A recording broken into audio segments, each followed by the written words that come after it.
Welcome to Kenton's videos. Enjoy the video. In this video, I will explain how to make lobster bisque sauce.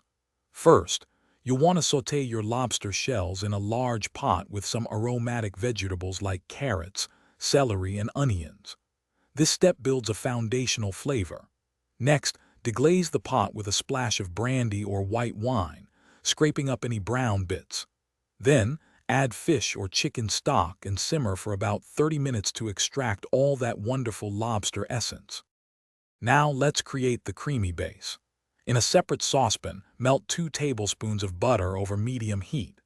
Whisk in 2 tablespoons of all-purpose flour to form a roux, cooking it for about 2 minutes until it's a light golden color. This thickens our bisque. Slowly, and I mean slowly, whisk in the strained lobster stock you just made, ensuring there are no lumps for a smooth consistency. With your base ready, it's time for the luxurious additions. Stir in 1 cup of rich heavy cream which gives the bisque its signature velvety texture.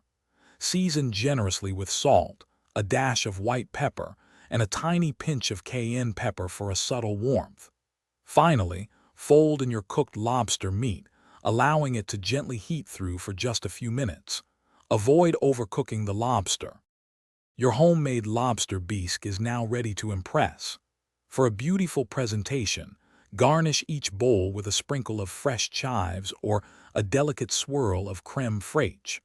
Serve it piping hot alongside some crusty bread, perfect for soaking up every last drop of this delicious sauce. This recipe makes about 4 servings, bringing a touch of elegance to any meal. Thanks for watching. Consider subscribing if we helped you.